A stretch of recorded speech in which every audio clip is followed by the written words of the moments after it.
For almost 40 years, one rule defined every Transformer figures. If it does not transform, it's not really a Transformers toy. Robot to vehicle, vehicle back to robot. That dual identity is the entire premise of the franchise. But something strange is happening in the collecting world right now. Some of the most exciting Transformer released today do not transform at all. And even more surprising, collectors are not rejecting them. They are buying them, they are displaying them, and in many cases, they actually referring them over the traditional transforming figures. Not occasionally, not quietly, but consistently across multiple companies and price range. So the real question is not just what is happening, the real question is why collectors are embracing non-transforming figures and what that might mean for the future of Transformers collecting. Because once you start looking at the bigger picture, this trend becomes impossible to ignore. Transformation has always been the defining feature of Transformers toys. But transformation also comes with a cost. When engineers design a figure that has to function as both a robot and a vehicle, compromise becomes unavoidable. Joints need clearance to fold, panels have to hide somewhere. Entire sections of robot need to collapse or compress to fit inside the alternative mode.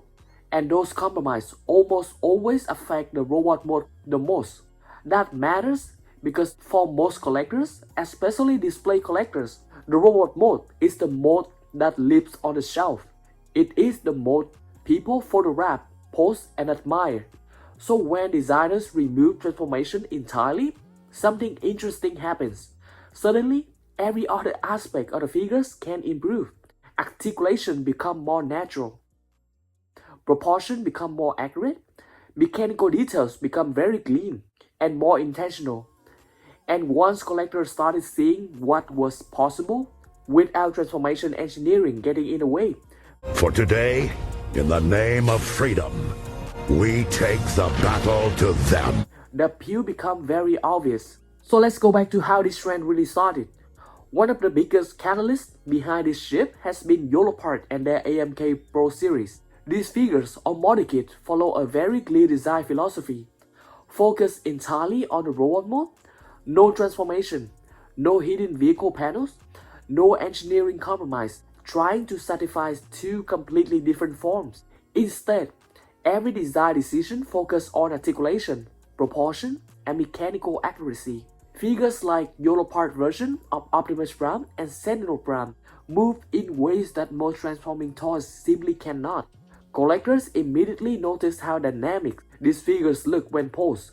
The silhouette look leaner, the articulation moved more naturally, and the figures look closer to their on-screen design. That difference was immediately noticeable and collectors responded with excitement. But this idea did not begin with model kits. Long before model kits gained popularity, the premium collectible market has already proven something important. Collectors were willing to pay serious money for non-transforming Transformers. One of the biggest examples is the DLX line from Threezero, or even before that, the premium line from Threezero. These figures combine die-cast metal, premium paint application, and extremely accurate proportion.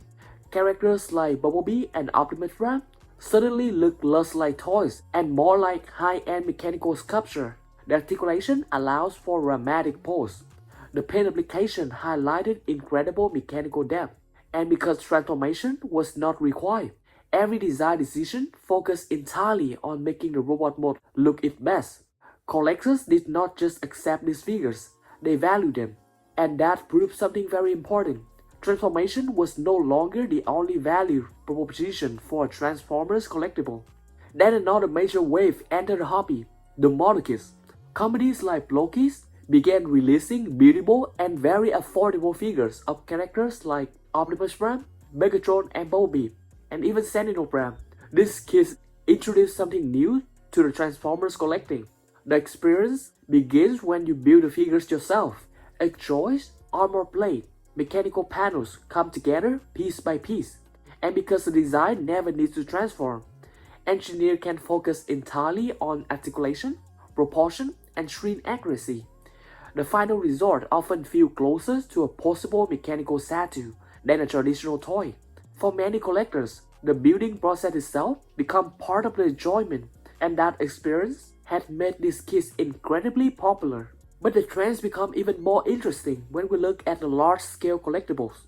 One of the most impressive development is the IIES system for Yolopark, short for the Internal Interconnect Endoskeleton System. Instead of designing around transformation, the figure is built around a fully engineered internal skeleton that supports layered armor panels and articulation mechanism. One of the most striking examples is a massive version of Optimus Prime based on the 2007 movie design. At roughly 24 inches tall, these figures become the centerpiece display item.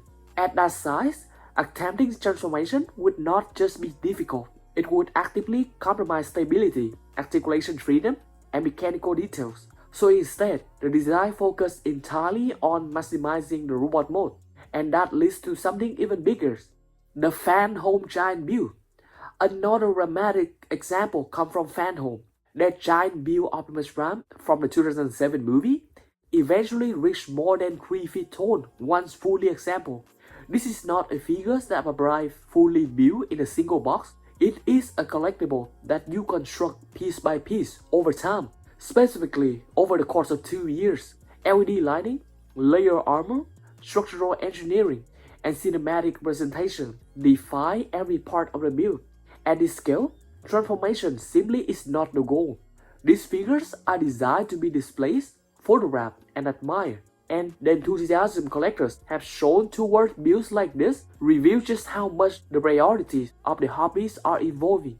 Third-party creators have also begun exploring this design philosophy. Figures like the SP316 Sentinel Prime or CM006 A Protection Bumblebee or the LK01 A Protection Rip emphasize the robot mode accuracy and articulation over transformation complexity. They follow the Threezero DLX design style. There are even DLX direct KO figures like the ME005 Revenge of Fallen Megatron or the MC003 Optimus Prime. Also the KO from the Threezero DLX Revenge of Fallen Optimus Prime. Whether collectors love them or debate them, their existence highlights the same reality. Demand for non-transforming Transformer figures is growing.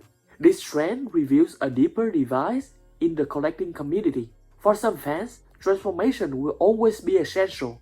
It is part of the identity of Transformers. But for many display-focused collectors, priorities have shifted. They care more about articulation, proportion, mechanical details, and the overall shelf presence.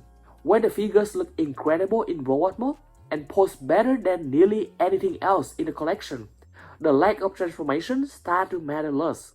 And that debate is shaping the future of the hobby right now. Transforming figures are not disappearing.